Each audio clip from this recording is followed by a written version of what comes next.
Amateurs de sport, encore une fois, bonsoir. Donc, la montre Polar RCX3 avec capteur GPS et moniteur de fréquence cardiaque. La petite clé USB pour vous aider à transférer vos données vers votre ordinateur et le fil, bien sûr, pour pouvoir recharger cette petite merveille ici même. Donc, un peu plus tôt dans l'autre vidéo, j'ai mentionné que c'est une montre qui était extrêmement complète et je vous le prouve immédiatement.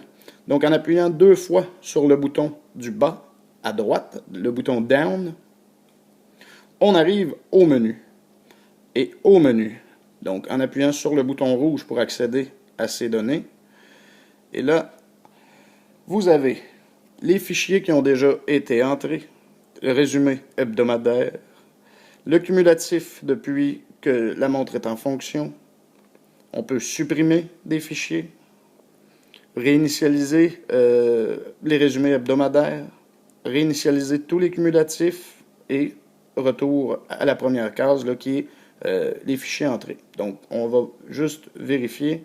La montre a été portée et fonctionnelle à quelques reprises et vous avez ici les différentes vues. Vous pouvez vous déplacer pour avoir plus de détails sur les activités qui ont été faites en utilisant la flèche du bas ou la flèche du haut. Vous voyez le petit curseur au bas qui se déplace de gauche à droite au fur et à mesure que je me promène dans les journées d'utilisation. Donc, retour à l'arrière en appuyant sur la touche Back en bas à gauche. Donc, les fichiers entrés, les résumés hebdomadaires, les cumulatifs depuis l'achat, suppression de fichiers. Donc, on retourne et dans les réglages, ma foi, des réglages, en voulez-vous. Le profil sportif, donc on y accède encore une fois avec le bouton rouge. Course à pied, c'est la raison pour laquelle cette merveille a été achetée. Donc, nous arrivons. Les sons d'entrée ont été réglés à fort. Le capteur de fréquence cardiaque est activé. Le capteur GPS est activé. Il y aurait un capteur de foulée qui pourrait être ajouté à tout cela, qui n'est pas activé en ce moment parce qu'on ne l'a pas. La vue des vitesses, eh bien, si on accède, vous pouvez avoir kilomètres à l'heure ou minutes par kilomètre. Pour les coureurs, les minutes par kilomètre sont peut-être plus indiquées. Retour en appuyant sur Back. Les tours automatiques n'ont pas été activés parce que pour un entraînement, ce n'est pas nécessaire, mais si vous aviez des tours à faire dans un stade ou quelque chose, bien, ça peut être intéressant. Afficher le mode de pré-entraînement, moi j'ai réglé à la fonction oui, c'est à votre discrétion.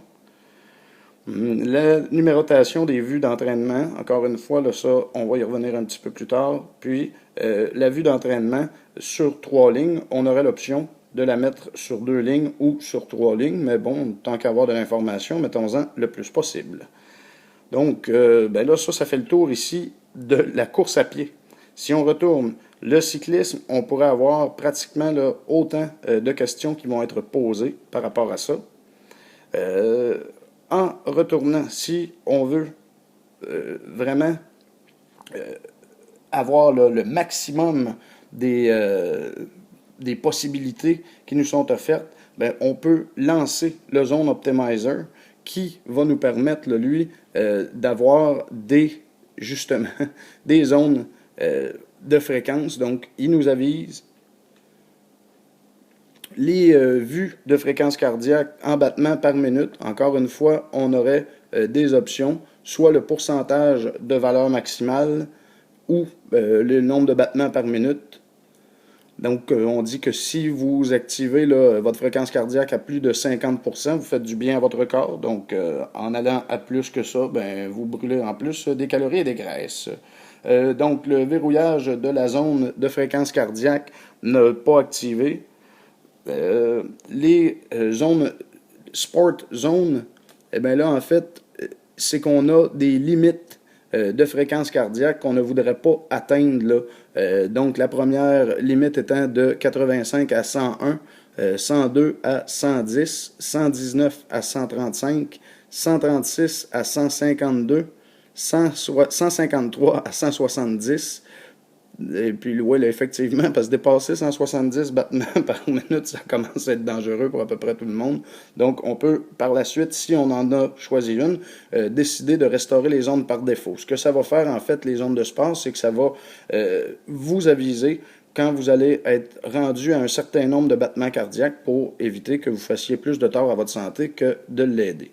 Les infos utilisateurs, bien là encore une fois, ça c'est des données qui sont bien personnelles, donc le poids, la taille de l'individu, date de naissance pour donner une idée, sexe, le niveau d'activité, la fréquence cardiaque maximale qu'on peut atteindre. Et puis là ici, ça c'est Own Index, donc pour le VO2 max, là, mais ça, j'ai pas calculé encore ce test-là, là, donc ce sera confirmé, là, c'est l'ordinateur qui me l'a donné par défaut. Ensuite, après les infos utilisateurs, vous avez les réglages généraux. Donc encore une fois, une panoplie de fonctions qui vous sont offertes. Verrouillage des boutons manuels ou automatiques. Les unités, on peut les avoir métriques. Les langues, pour vous donner un exemple, vous avez quand même une grande variété là, du portugais, du danois, de l'allemand, l'anglais, l'espagnol, français, évidemment, qui a été sélectionné ici, parce que c'est la langue que nous préférons. Donc, un autre menu. Ensuite, les réglages de la montre, ben là, évidemment, est-ce qu'on a une alarme qui a été programmée? Pas pour le moment. L'heure en format 24 heures, la date format américain. Jour du début de la semaine, on a considéré que c'était lundi, mais ça peut être dimanche, dépendamment de comment votre semaine se compose. Puis les vues de la montre, ben, vous pouvez avoir la montre seulement ou l'heure et logo. En fait, vous pouvez accéder à cette fonction-là là, en un simple clic quand vous êtes au mode heure. Donc, retour au menu précédent. Les alarmes, ça, bon, on l'a fait. Réglage de la montre. Profil sportif. Donc, ce qui fait le tour, là, en fait, des réglages. Mais quand même, on avait plusieurs fonctions. Le test de fitness, encore une fois, là, on doit procéder à quelques tests en utilisant tous les produits. Donc là, un test de fréquence cardiaque. Là, vous comprenez, on me demande de faire plusieurs trucs là, que je ne vais pas compléter devant vous, mais test qui va être à faire. Donc, le test de fitness, se souvenir qu'il est quand même important. Ici, ce qu'on veut mesurer, en fait, c'est votre les battements, le nombre de battements par minute que vous faites quand vous êtes au repos. Puis, par la suite, on va pouvoir évaluer qu'est-ce qui peut devenir critique en termes de nombre de battements par minute si jamais vous êtes en activité sportive. Donc, j'annule le test tout simplement. Donc, les résultats du Own Index, ça va être par rapport à votre test de fitness. Les connexions, ben là, ici, ça fonctionne avec la clé USB. Donc, en rentrant votre clé USB dans l'ordinateur, ben, vous allez pouvoir accéder au dossier. Là, je ne l'ai pas lancé parce que ici, comme vous pouvez le voir, il y a un numéro de connexion. Puis là, je ne sais pas si c'est compatible avec un seul ordinateur ou avec plusieurs machines en même temps. Donc, pour ne pas prendre de chance, je n'ai pas activé cette fonction. Donc, pour plus de détails, ben, vous avez juste à communiquer avec moi. Merci de votre attention, en espérant que tout cela a pu vous aider. Oui, puis je vous avais mentionné un peu plus tôt que je vous montrerai comment changer l'affichage en un seul clic. Donc, on tient le bouton du haut pendant quelques secondes et voilà, RCX3 avec l'heure et la date. Sinon, on maintient encore 3 secondes environ et c'est l'heure qui prend toute la place dans le gros plan. Merci de votre attention. À la prochaine.